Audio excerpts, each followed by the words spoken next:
Hey guys, what's going on? It's Juan Zuniga, and today I'm going to teach you how to negotiate a car, or how to negotiate anything really. But this one's more focused into a car, but you can use a lot of these points to negotiate anything in life. Some people have been requesting this type of information, so why not? It's something that we do a lot. We actually negotiate a lot, either for business deals or for buying cars, and we always come out with what we want. Before we start, one thing that you have to keep in mind is to keep a realistic goal. Basically, both sides are business parties, and then that something unrealistic you're not gonna get, doesn't matter how good of a negotiator you are. For example, it would be like getting an S-Class for $300 a month, which is not going to happen. So be realistic with your goals. Know that how much the product costs, how much whatever it is that you're trying to get, what the price of it is, and go with a realistic goal in mind, and always go and get what you want. And I've read this book before by Chris Voss, Never Split the Difference. Never split the difference. Never go and try to meet them halfway or stuff like that. Always go with what you want and get what you want. And if you're going to walk away. You'll find a better option out there. All right, so let's get into it. The first thing that you need to do is be prepared, and it goes back to that. Go with a realistic goal. Know what a realistic goal is, because we're talking about the car. Do all the research that you can about that car. Know everything about the car, the ins, the outs, and everything. This is where the negotiation starts, when you're test driving that car, when you first go in there. Basically, if you know everything about that car and the salesperson doesn't know anything about that car, or just knows a few basics, you can mess them up completely. And I've used that before. I've done the research about the car. I know everything, the ins, the outs of the car, and then when I go there, I'll throw them a random question about the car and act like I don't know, and then they'll give me some BS answer. I'll come back and tell them, are you sure about that? I thought it did this, or I thought it had this, and it throws them off completely, because then they know that you actually know more than them in the car, and it just starts the negotiation bad on their side, because they're completely thrown off. The next thing that you need to do if you're trading in your car is know the trade-in value. As soon as you know the trade-in value, you're good, because they will try to lowball you there, because they're going to try to make money on that side. They're going to try to make money on the car they're selling, and they're going to try to make money on finance and any add-on that they want to add at the end. So first, know the trade-in value, how much money you can get from them. And I've been able to always get what I want there as well. So what I do is first find somebody that is a friend that has a dealer or has some type of connection to a dealer, and try to find the MMR. That's the Mannheim Market Report. That tells you how much the car is going to be wholesaled. So basically, it gives you a good indication of how much they can sell it if they wholesale the car. So for example, my Tesla, I got the MMR. I know some people that can get me the MMR, so I got the MMR for the Tesla, and the MMR was 96 grand, and they were offering me 85 grand for my trade-in value. They were like, that's how much it is, so I was like, no. And then I showed them, I printed out the MMR, I showed them the MMR and how much it was going to be. And right there, they gave me the 96 grand. They're like, okay, we'll give you the 96 grand, because they were trying to make money, 10 grand from me, from that trade-in value, just because they thought that I didn't know about MMR. And the salesperson, I told him, the MMR, the salesperson didn't even know what MMR was. It was until I talked to the finance people, or their sales manager, whatever they're called, and then I told them, MMR is this, and this how much I want. And they were able to get me MMR. The advantage of MMR is that that's their wholesale value. Like I said, the price of wholesaling your car. So if you go to a dealership, for example, they look at demographics. So I went to Volvo in my area, and the Tesla was basically a P100D. It was ludicrous. It was fully loaded, and they knew that Tesla was not going to sell in this area. So they wholesale that Tesla to another dealership. So they ended up wholesaling it to another dealership that had bought before down in West Palm, that they actually have more luxury cars, and they bought it from them. So they basically paid 96 grand to buy it from them. So they barely made any money from that, or no money at all, if the dealership was smart enough, and from that trade-in, because they basically gave me MMR. So always know what your trade-in value is. If you can't have access to the MMR, what you can do is always go to KBB and get a good ballpark point of how much your car is worth, and you put in, you know, the condition, the mileage, all the features it has, and it'll give you a range. Let's say from, for example, my Tesla, it gave me a range from 89 all the way to 97. So it was, you know, it was 96 MMR. So it was right in the middle of that range that you can get. So it gives you a pretty good ballpark. So even if you don't know, get the KBB and try to get somewhere in the middle where, you know, they'll end up making some money, but you won't lose so much money. The next thing you have to do before you even go to the dealership is get financing. In financing, they can make some money. So make sure you go to your local credit union, your local bank, or the bank you bank with, and try to get approved for the car that you want. Especially if you already know that that's the car that you want, get financing before you go in there, because the dealership actually will try to make money from you from financing as well. So if you, for example, from your local credit union, you get a 2% interest rate, they'll tell you that the lowest they can get you is 5%, because they make between 1 to, I think, 5% of that extra interest rate. That's like a commission to them that they'll make. They'll get money from there. So what they do is they add, you know, an extra 2, 3, even 5 points to it, or percentages to it, to what your real APR would be.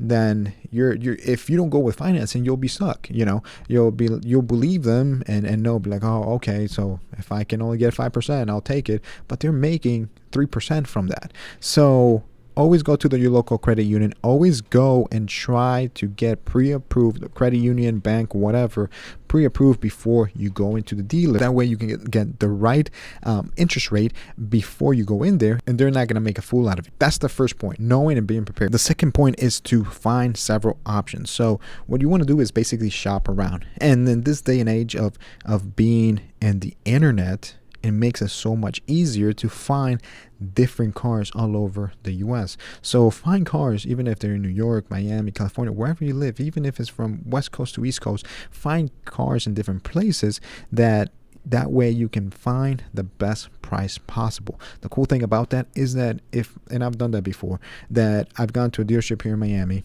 and I've told them, you know, this is the car that I want. You know, I found cars in California, Utah, New York, and I've told them, you know, this dealership in New York is giving me a better offer. Can you match it? And 100% of the time, they do match it or beat it. They'll try to tell you, well, you know, you still have to ship the car to here, so that's an extra $1,000 to $2,000, blah blah blah. But you can negotiate with that dealer in New York, California, whatever, to get free delivery. Or if you're already negotiating the price, and you can get the price so low that, you know, even paying $2,000 is still cheaper than buying it locally, go for that one. And you can tell them, yo, I already negotiated the price. They're giving me, even with delivery, it's still cheaper than this one. A lot of time, if they have the margins and they've had the car there for a long time, they'll probably give you the car, match it, or even beat it, and so they can take your business. Because at the same time, if they see that you're the type of customer that's always buying cars and stuff like that, they'll want to have you as a customer, because they'll know you'll be a repeat customer, and you'll go to them because they'll offer you the best deal. So always shop around. It doesn't matter if it's nationwide. You can always shop around.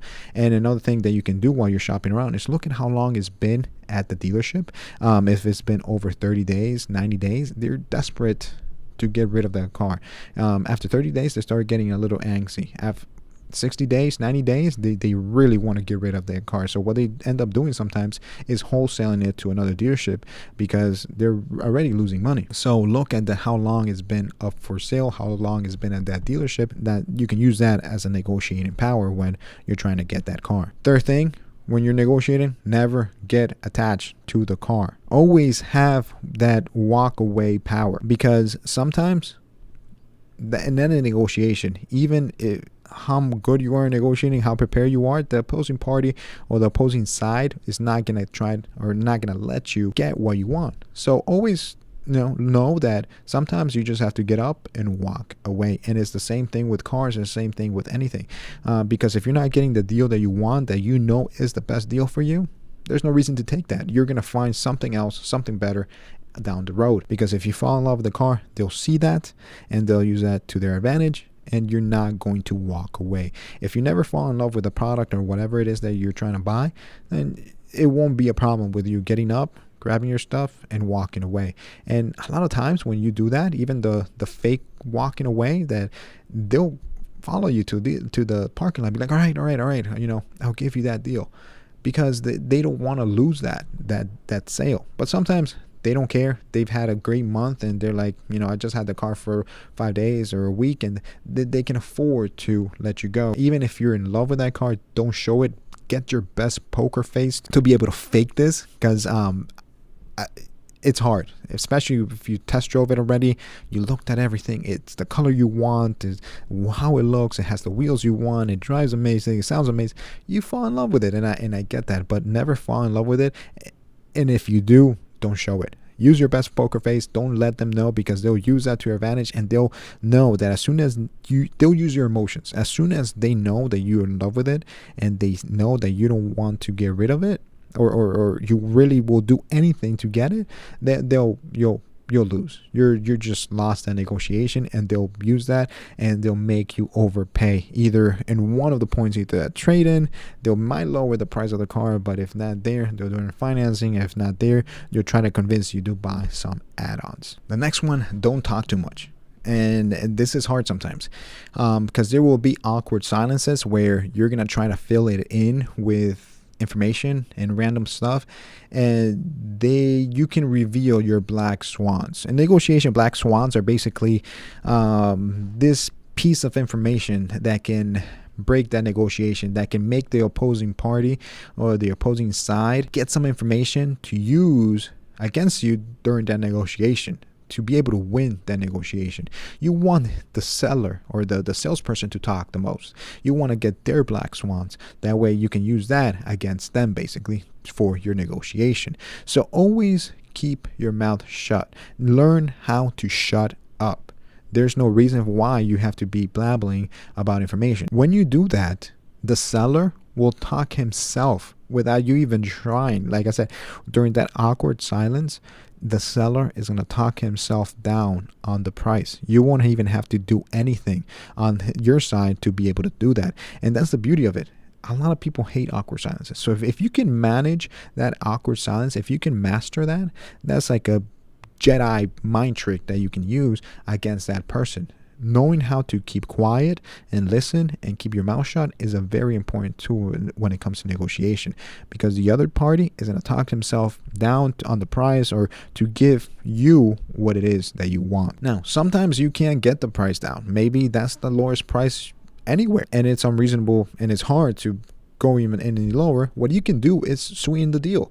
What you can negotiate in there is either, new tires if the car is used, extended warranty if it's used, fabric protection, gap insurance, anything, any of those add-ons that they were trying to try to make money out of, you can actually have them added to sweeten that deal. If you're negotiating everything good and it's just a price they can't go down on, negotiate to sweeten that deal. Add some more stuff in there. I've known people that have added tires. I've myself, for example, when I bought the boat, I added extended warranty on it. So there's a lot of stuff that you can add on, especially if that's the lowest price. Get some extra stuff and sweeten that deal, and I'm sure they'll give into it because they want your sale. You're negotiating everything in, negotiate something in there that can make that deal even better for you, even if you can't reach the price that you went in there in mind with. And then finally, when you're negotiating, negotiate the full amount of the car, not the monthly payments. And this one just applies to cars. When you negotiate something else, it's it depends on the negotiation. But this one, like I said, this video is more focused on cars. But when negotiating on cars, focus on the full amount of the car, not the monthly payments. Because if you focus on the monthly payments, they can fudge the numbers up. Where, if you tell them, oh, I can only afford $400 a month, what they can do is, taking your loan from 60 months and take it all the way to 84 months. And yeah, you're paying around $400, but at the end of the loan, you're paying an extra, let's say $2,000 in interest. So for example, if you buy a car that's 30 grand, all right, and you get an interest rate of 5% for 60 months, I have the calculation here, you would be paying around $566 a month in 5 years. And then after those 5 years, you will pay for a 30 grand car a total of $33,986, which is, the interest that you're paying there. Now, if you tell them that your payment's too high and you want to be in the 400s, what they could do is just bump it, like I said, to 84 months. So if you look at the same car, 30,000 at 84 months with the same interest rate at 5%, and just the months change. And now, when you bump the months, sometimes the interest rate goes up 1 or 2%. So you end up paying more interest rate. But for the heck of this scenario, we're going to keep the interest rate at 5%. They just bumped up your months, and you'll see the big difference. The payment goes down to $424 from $566. So you're in your 400s already, low 400s. But then you're paying, instead of paying 33 for the 60 months, you're paying $35,617. Now, if you bump up the percentage 1 or 2%, it goes up to $36,792. Total difference of almost $3,000 from the first time that they gave you 5% 60 months at $566. Always negotiate the price. Never go into talking about monthly payments. Always take a little calculator with you. That's a recommendation. Take a little calculator. There's apps out there, calculator auto loan apps that you can put the percentage, you can put the months and all that. That way you know what your month is going to be. You know how to calculate that and however fits your budget. But don't negotiate with them your monthly amount. Negotiate with them the total price of the vehicle.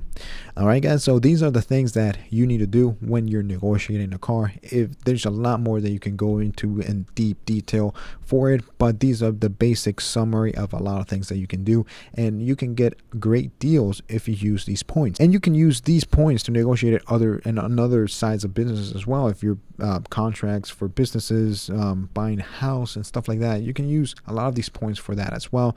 Some of these points are very focused on vehicles, but you can change it up when it comes to whatever it is you're negotiating. All right, guys, so I hope you guys enjoyed this. Let me know what you think. Leave a comment down below, and I'll see you guys next time.